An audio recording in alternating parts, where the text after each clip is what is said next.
Welcome to Wildly Unplug, sharing stories of nature, conservation, and creativity. Discover what develops when you unplug and step outdoors. Amy, thank you so much for being here today. Yay, Lauren. Oh my gosh. I'm so excited that we're doing this. I know, and you're a fellow podcaster with the Grounded in Maine podcast with over 100 shows. Congratulations. So what can listeners expect when they hop on over and listen to your show? Oh my gosh. So I don't come at this as an authority on anything. Like I come at this as just curious. I want to know what other people are doing because I know what I'm doing, which feels like not a lot when I talk to other people. But I really want people to feel encouraged to try something because I know that the podcast is about sustainability. Sustainability is a huge word. It includes like everything under the sun. And there are so many things like organic cotton and linen and their solar panels and all kinds of things are like super, super expensive. And some people might feel left out. I can't really be sustainable because I don't have that kind of money.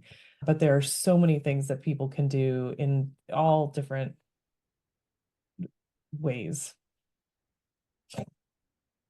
So I guess, is there a pivot point that led you to focus on sustainability, or is that something that's always been inside of you?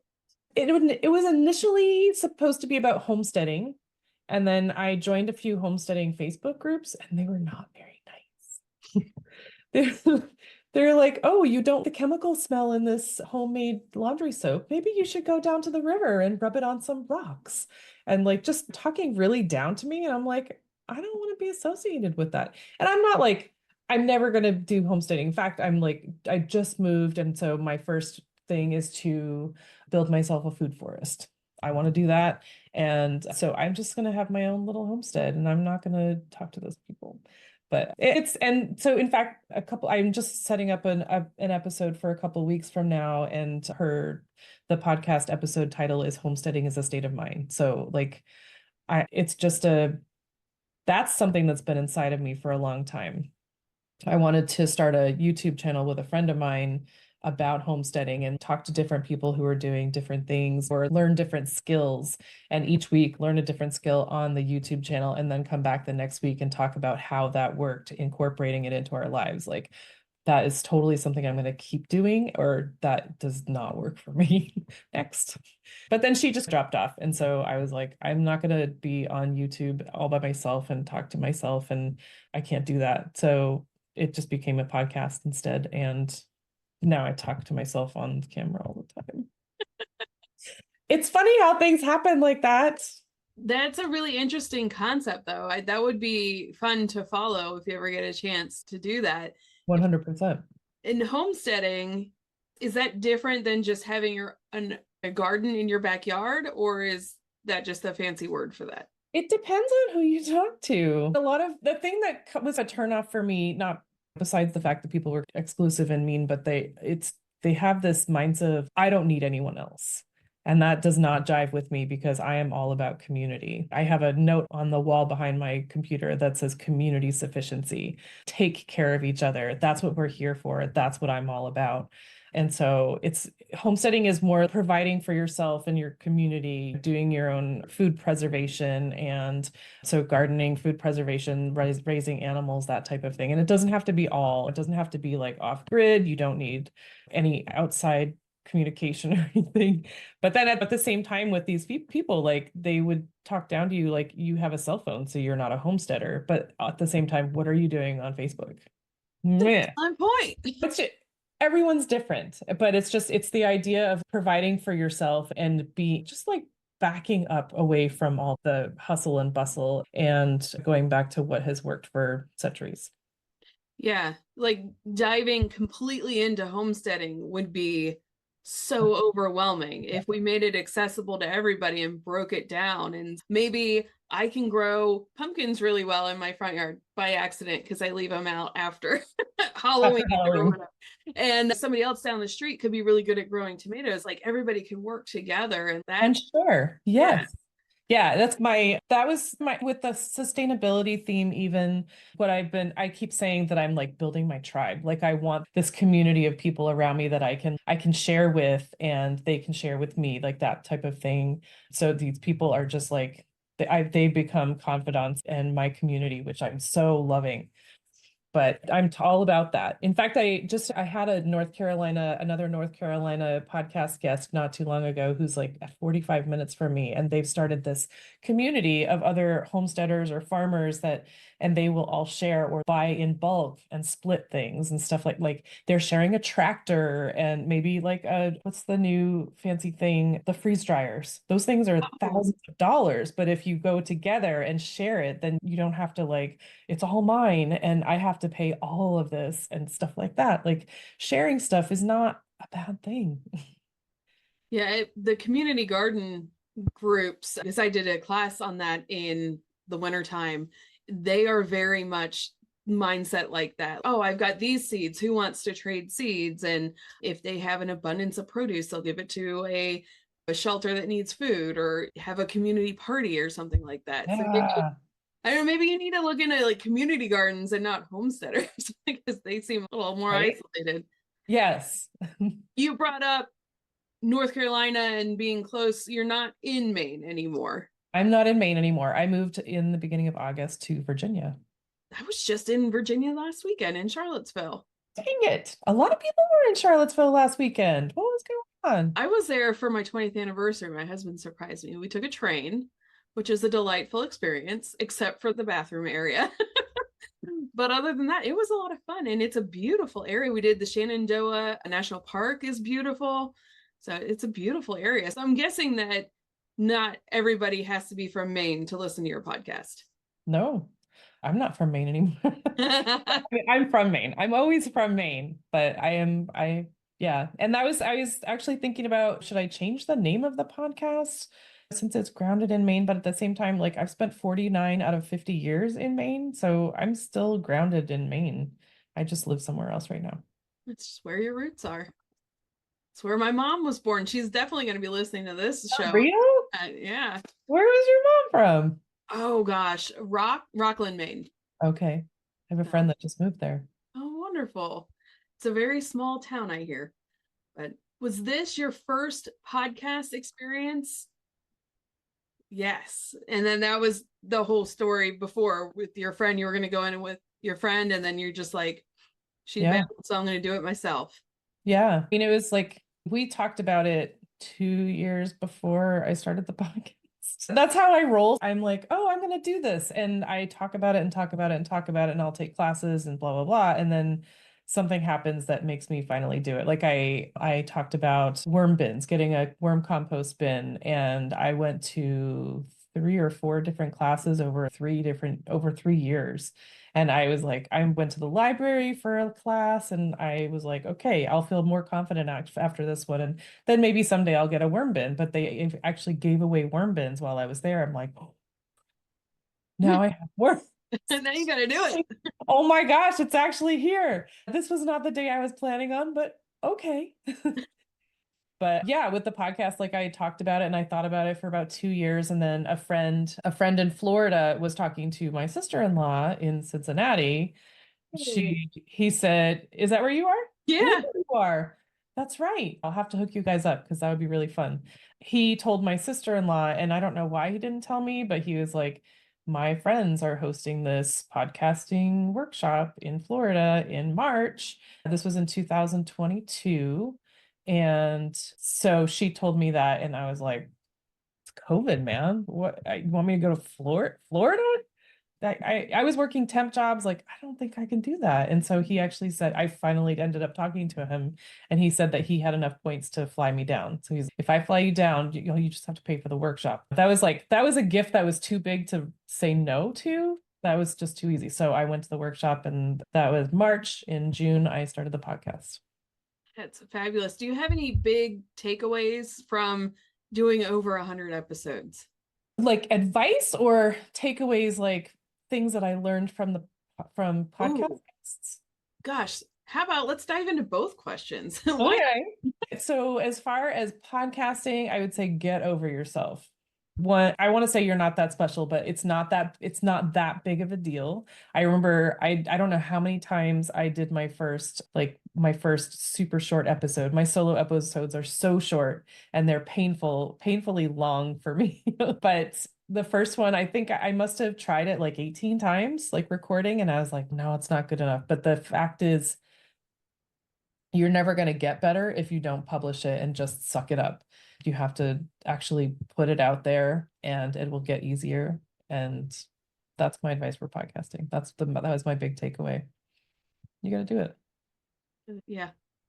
Same. My first episode where it was just me, I must have done it and done it again. I'm like, it's gotta sound perfect. I'm like, Right. but who's really gonna listen? A handful of people, that's fine. Whatever. Just Yeah. I don't talk perfect in my day to day. I don't have to on this little 10-minute segment. I think people are looking for the real us. They Does it don't. feel like it's half an hour though that you have to talk and you're just like, I'm out. I got nothing else. Yeah. And And then you I'm get like, I face get to look tired of at talking. I'm like, why? because there's not a face in front of you. It's so different. It's so different and so much more comfortable with another face It's true. for sure. What about from everything that you've learned about sustainability and in our environment? What's your biggest takeaway there? As far as that, let's see. One of the biggest things that I've come away with is a really important thing that I've learned from people that I've had on is to find awe. And that may sound weird in as far as sustainability, but I've had a couple of guests that just talk about how beautiful the world is, like how much opportunity, how much we pass by in our busy day-to-day stuff. But like I have a past guest, his name was Noah. He runs a climbing company in Camden, which is right beside Rockport, Maine, Rockland. And he talked about finding awe. And I was like, sold. Like you find awe, you find beauty, you take care of that. And that's the whole point of sustainability. So that was a really big lesson for me. And also, you expect these, not, I'm not going to say fancy, but like these kind of big deal tips for sustainability and things that people are doing. And I had a friend come on and she was like, I make my own veggie broth. And I was like, go you, that's awesome. But at the same time, if you think about it, making broth, it doesn't seem like that big of a deal. You save your veggie scraps in the freezer in a bag, and then you add water. But if you were to buy it at the store, you have those cartons that are like coated in plastic or wax or something, and you can't compost them and you can't recycle them. And they're like $5, and there's more than just veggie scraps and water. Yeah. So it's like such a smart thing, and it's such an easy thing to do, and it costs you nothing, and it takes no effort. So it was a very cool one for me. Like you can spend thousands of dollars. I'm about to have solar panels put on my house, and that's thousands of dollars. But I only have it because I'm getting divorced or because I just got divorced. But then making veggie broth is nothing. But it's such a huge, it's a very independent feeling. It's a very healthy feeling. It's a big contribution if you think about it that way. Yeah, and it just takes a little bit of intentionality. I think that is another thing that I've learned from my podcast is that you have to be intentional about your time and getting out so you can experience those awe-inspiring moments or even just Right. make veggie broth because you have to be like, okay, I have to set this aside and I know I need to do something with it later. And Right. that saves, it's good for your health and it's helpful for the environment. That's Right. a really great idea and so simple. Yeah. And I say that a lot too. Not intentional is not a word that usually comes to my mind, but mindful is the same thing. And I do say that a lot. Like it's a mindset thing. Like you just have to put your mind to it and make plans. So, has your podcast evolved over the couple years, or is it you feels about the same? It has evolved in that I have talked to insanely cool people. Not that my friends are not insanely cool, but it's just like the people that I've gotten to meet, I'm like, so I started out scared to death. Who is going to listen to this nobody in Maine talk about sustainability? And I've talked to someone who's in the fashion world talk about fast fashion. I talked to someone in England who talks about growing pollinating pollinator plants to raise bees for honey, and from his family in Romania. But just the caliber of people, I, I'm gonna fumble my words, but like the number of really cool people that and that's the cool thing. I never would have met these people had I not had a podcast. And it just makes it's like grown my community, my network so far. And it's such a beautiful thing that my social media is ridiculously hard now because there are so many people that I follow and I have to support them. And it's not hard to support them, but it's very time consuming because now I know all these people. But like I turned 50 last year. I did for my 100th episode, actually, I did an episode on menopause. I did a menopause panel, which was super cool. Like I had a couple of past guests and then a couple people that I did not know before. And we talked about menopause symptoms and how it affects things and any guides, any tips for getting through and stuff like that, which was it was just outstanding. It was like one of the coolest moments of my life because it was such a game changer for me starting the podcast, but then also learning that I'm in menopause and all the fun changes that comes with that. Yeah, all part of nature. Did you find any sustainable options when it comes to menopause or holistic options? Sure. One of them, so I had a past podcast guest who actually told me basically, you are perimenopausal, dude. And not her podcast, but her product is a nightgown that is made of hemp. So natural fabric, but it dries quickly and it is naturally antibacterial so that you don't have to wash it as much and it just like stays dry pretty easily because women in menopause have crazy night sweats and hot flashes and it's just way more comfortable. She actually sent me one. I can vouch for it. I'll wear it every single day. But that was just one of many really awesome moments. I actually so from the podcast I have this idea of doing a short series on one of my podcast guests. But it to think about it, it blows my mind a little bit that I was so scared and I just was like, this is not going to last. I'm not going to be able to keep doing this to like, I am addicted. Like as soon as I talk to somebody, when is the next time I get to do this? And the cool things that I get to talk about and the cool people that I get to meet. It was really funny because I was talking to it was Tommy Outdoors podcast. He's in Ireland. And I talked to all these scientists from around the world, and he's talked to one of them about, I believe it was wolves. And I couldn't just call this person up and be like, hey, can I talk to you about wolves? But it's, hey, I have a podcast. Can you come on? And then it's opened the door to talk to so many amazing people. And I'm like, yes, absolutely. We had Christine, I'm going to mess up her last name, the sea turtle video where the sea turtle had a straw stuck in its nose. Yes. Oh, We had on that biologist, and she inspired my son 5 years ago to raise money for sea turtles. So I had him on the show too. So it's like such an amazing network of people. It really makes the world a lot smaller. Just opens up so many doors. Today, in an hour, I'm talking to the editor of the Old Farmer's Almanac. Oh my gosh. I know. I'm like, what the heck? And I didn't even approach them. My guest form is in my bio and they filled that out. And I was like, oh, hey, come on, here's my scheduling. Let's set that up. So I'm floored. I'm floored at how this is all like working. That could easily be someone you could do a couple part series on right there. Gosh, the Farmer's Almanac. For real. I know. But that is super awesome. So do you, other than like a mini series, do you have a book in the works or retreats or anything like that? I am starting to think about a book, maybe. There you go. In my spare time, full-time podcast 3 nights a week. But yeah, I am thinking about that. I'm also thinking about maybe a second podcast. Oh, wow. If I can get a reliable friend that we can just talk about stuff and have people on. And so it's not all me. I don't want it to be all me.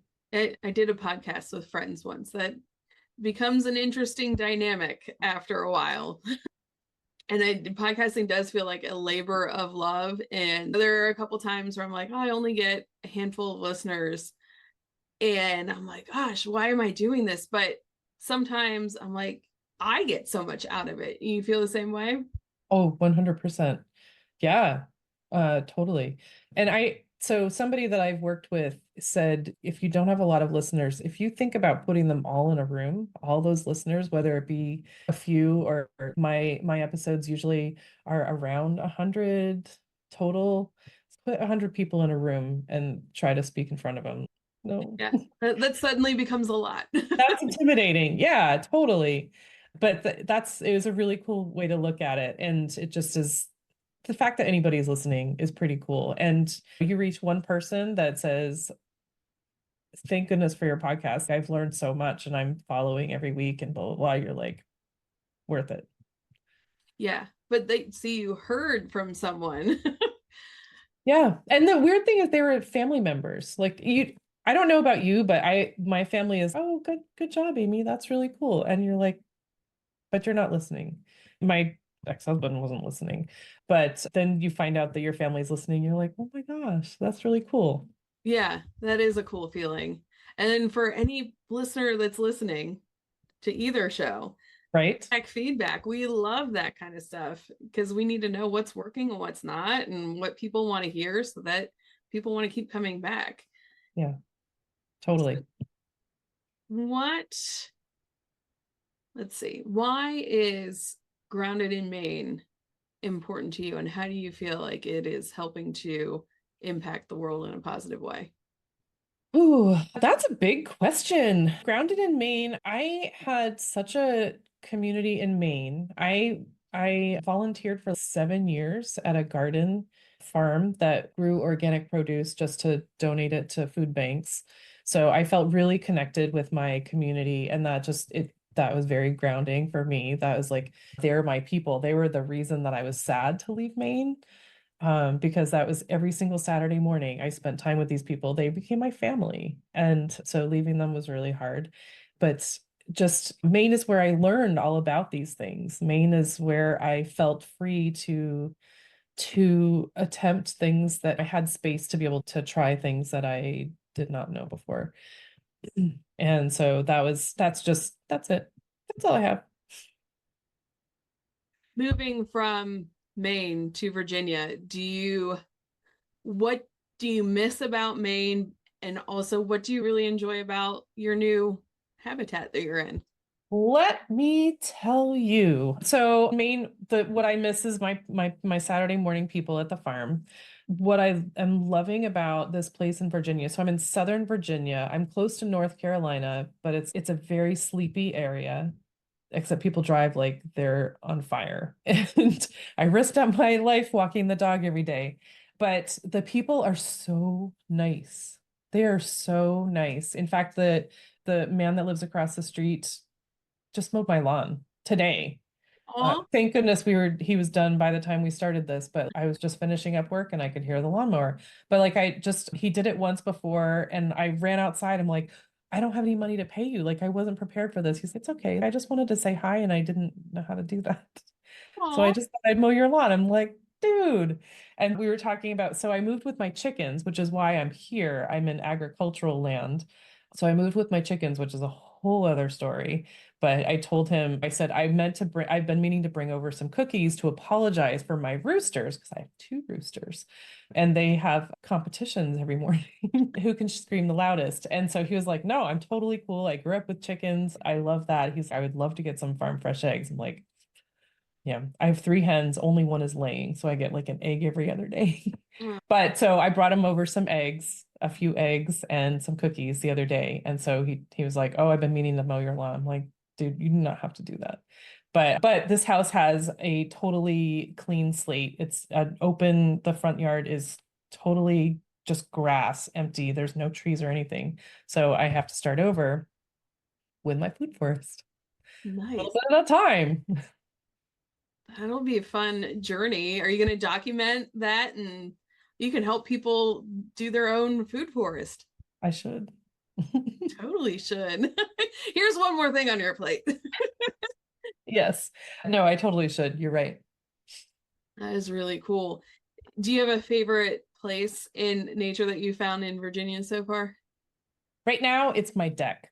In Maine, it was my yard. I had a lawn swing and we would just let the chickens walk around. And so just sitting there with the chickens clucking around and just super peaceful. I just love it. And so now with my deck, I can hear like the chickens are underneath the deck if they're not walking around. And so I can hear them just making their little sounds. It's pretty Oh, awesome. that's And pretty then the hummingbirds, holy crap, the hummingbirds. cool. I have 4 or 5 and they are so loud and they were like dive bomb your head. Crazy. I've never been in a space like that. Yeah, we've got 3 that come by our backyard, and I was surprised by how loud they are and that they make little squeaking sounds. It's totally adorable. Yeah. So, do you have an awe-inspiring moment in nature that you think about often? Awe-inspiring. I just love being in gardens. I love being in the gardens. Farmers markets are one of my favorite places. I'm a little bit infatuated with farmers. I don't know, but I just love farmers and I love to get to know them and just support them because I know that they are not the richest people on earth and they work pretty darn hard. So I just love to support them and buy their stuff and tell them how great they are. And so farmers markets are every Saturday morning I go and I talk to my people. Even in Virginia, I've been here 5 weeks and I missed last weekend because I went to North Carolina, but that's my Saturday routine. Nice. So, other than going to farmers market and buying their produce, what are some other ways that people can help support farmers? CSAs. Hook yourself up with a CSA, community supported agriculture. A lot of them will offer something like that where they'll either put together a box or they'll give you like a credit and you can just purchase their stuff, whether it be, I don't know, milk situation. I just found out it's against the law in Virginia to buy raw milk, but maybe in some places it's not. And I don't know if you were to do a CSA, if it's a different situation. I need to figure that out. But the produce is local and it's healthy and it's grown sustainably. I always support that as often as I can. I buy stuff from every dang vendor, even if I don't need it, because it's just so important for me. How can people find you? I am mostly on Instagram at Grounded in Maine podcast. There you go. I'll tag that in the show notes. And then, what is one tip you have for someone that would like to connect with nature? Get a bird feeder. It might make you feel old, but it's not a bad thing. Bird feeder, hummingbird feeder, suet cake, whatever you want, or throw some stuff out for squirrels or whatever. Maybe don't do that. Squirrels are troublesome, but they're super cute, especially when they have full bellies. Oh, I don't know. I turned 40 and it was like I've got 7 bird feeders in my backyard now. It's like we know them all too. I love it. I know since I've moved here, I've seen a dove on the power lines and I've heard a couple of cardinals or a cardinal and I see hawks, which does not make me happy, but I have not seen any other birds. I know in Maine, I would put my bird app on, I would just like recording and there would be like 18 different birds in a 10-minute span. But here I'm like, where are the birds? Where are the birds? And I don't know if they're just like waiting to see if I'm sticking around, if I'm going to put some good stuff out. Maybe they're waiting for the suet. I don't know. You get your food forest, and I bet you're going to be bringing in all kinds of stuff. It's going to be awesome. Working on it. Cool. Thank you so much, Amy. Oh my gosh, Lauren, it's been a trip. Super fun. That's so much We'll do it again. We got to do it again. Absolutely. And until next time, get outside and see what develops. Wildly Unplugged podcast is a production of Wild Development Studio. The views, opinions, and statements expressed by individuals during Wild Development Studio's productions do not necessarily reflect the views or opinions of Wild Development Studio or its affiliates.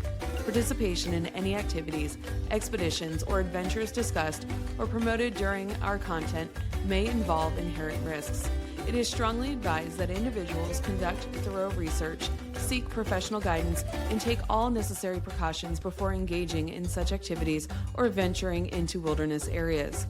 Wild Development Studio, its representatives, or employees shall not be held responsible for any injury, loss, damage, accident, or unforeseen incident that may occur as a result of participating in activities inspired by or discussed in our content.